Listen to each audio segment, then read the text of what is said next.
Hey everyone, welcome to the Midweek Moment. I'm Jimmy McIlrath, pastor of The Ridge, and I'm so glad that you joined me today. I thought I'd start things off a little different this time. In light of everything that John Krasinski is doing with good news, which I love, by the way, I thought I'd share some really good news because we need some, don't we? So let me start off with this little jumping bundle of joy. I want to introduce Mercy. And I want you to know that this little beauty, along with missionary Miss Heather Oliver, watched our Easter service online this year and joined us all the way from Africa. And if her dancing to Stu's Happy Day doesn't cheer you up a little bit, well, then you need help because that's just adorable. Y'all watch this. Oh, happy day, you are passing away. Oh, happy day, happy day. And you know what I learned from this story is that, watch out, Ridge, we're going global, right? Which is so cool. And then there's the story that came from one of our members, and I thought I'd share this with you. He texted me last week to tell me about a cross that he was putting in his front yard for Easter. I actually have a picture of the finished product. But he shared this story with me about putting it together. He texted me this. He said, yesterday was a stressful day dealing with work from home and all of that. And our family was sort of getting a bit agitated with each other, which we can all relate to. He said, well, my wife had been asking me to help her build a cross for the front yard, so I thought that would be a good stress buster. Thought it was going to be simple. I ended up getting out the power saw, drilling the holes, basically doing it all myself. She wasn't much help. Whoa, pause. I'm going to leave this story anonymous so I don't get this guy in trouble. And I want y'all to know he gave me permission to share this with you, okay? But he continues. He texted, he said, after I was done, I looked at my wife and I said, can you at least carry it to the front yard? She popped off at me and said, well, if Jesus can carry his cross, I'm sure you can carry yours. That's a true story. And I thought that was so funny. Y'all, I'm praying for everybody's marriages in this quarantine, and I'm serious about that. And if you didn't think that was funny, you might find this joke funny. Oh, what do you call a bear with no teeth? A gummy bear. I want to thank Robbie Bishop for texting me that corny dad joke this week. And if you didn't like it, blame him, not me. But honestly, I did like it. And in acts of service, I want to share this with you. Last week, I got wind of some of our church ladies creating little encouragement cards for Piedmont Regional Hospital. Here, I actually have a picture. Let me show you. You may have seen some of these floating around online because we actually asked people to share in order to get more people to do a few more. My girls did a few, and I even put it on the Ridge Facebook page to get a little bit more interest. But here's the cool thing I want you to notice, okay? And it's going to lead into the devotional. Nobody put their names on the cards. On the bottom of each one of these cards, there's no signature of who did what. The Ridge Church is listed as a whole. In fact, Nurse Kelly is collecting these through the mail. People are just mailing them to her.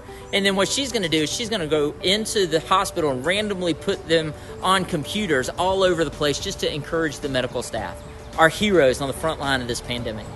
Just such an awesome example of selfless acts of loving kindness. Not wanting any credit, but each person doing their part to do something big for Piedmont. And that leads me into today's devotional thought. I want to look at something that Jesus said in Matthew 6:1. And I really like the way the Message paraphrases this. Let me read this for you. It says, be especially careful when you're trying to be good so that you don't make a performance out of it. It might be good theater, but the God who made you won't be applauding. I love that verse. So let me explain it to you this way. This past weekend, we were at the lake, and the first night we got there, I ran out to the dock to look at all the stars. And I told you last Sunday, I love being at my in-laws' lake house because I just love looking at God's creation. And on that particular night, the sky was clear and the stars were so bright. Now, I don't know anything about the stars. The only thing that I can really pick out is the Big Dipper. And if I'm honest with you, I'm really proud of myself when I find it. But that night, looking up with no trees to block my view, the Big Dipper and the rest of the stars, they were just brilliant. In fact, I was so impressed with how pretty it was.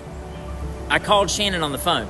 Even though we were only like 50 feet apart, she was inside, I was outside. You know how that works. So I called her and I was like, y'all have got to come outside. Hurry up. Come see how pretty the stars are.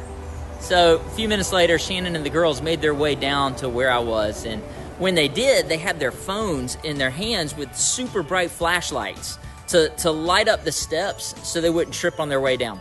And when they got down to me, the sky didn't nearly look as bright because their flashlights on their phones were ruining it.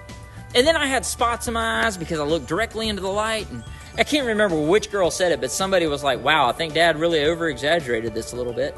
And I was like, well, turn off your flashlights because it's ruining the whole experience. I want to share something I read from Bob Goff this past week. He said, man-made lights have a way of getting in the way of God's glory blazing through the sky. And his point was this, is that sometimes we do the same thing when we try to draw attention to our acts of service.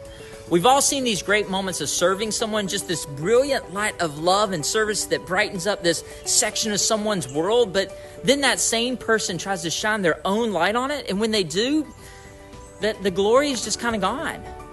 You see, we're supposed to be lights of the world, but when we opt to make it all about us, it's like turning on the floodlights on the back porch and missing the beauty of the twinkling lights dangling from the trees. It's like turning on the headlights of a car and ruining the beauty of a twilight night. And I think that's what Jesus was getting at in that verse I read just a minute ago. When he said that we shouldn't make a performance out of our good works because he doesn't really applaud it when we make it all about us. And you know what? Neither does anyone else. Now, the reason I bring that up is because I continue to be amazed at how many people are serving each other at the Ridge. And the beauty of it is they're not looking for any credit while doing it, not looking for any publicity from it, just doing it to serve God and to love each other. You know, it's so great to see people just love each other through this pandemic for no other reason than because they love God. There's no ulterior motive. There's no angle in it. It's just loving service. And I want to encourage you to keep up those good works. So I got a question for you today. What secret loving thing can you do for someone this week in a safe physical distancing kind of way? But the key is this, is to remember that the less light we introduce, the better. Let God's love be the brightest light. It's always better that way. Y'all, thanks for joining me today, and I'll see you Sunday morning for online worship at 10:30 a.m.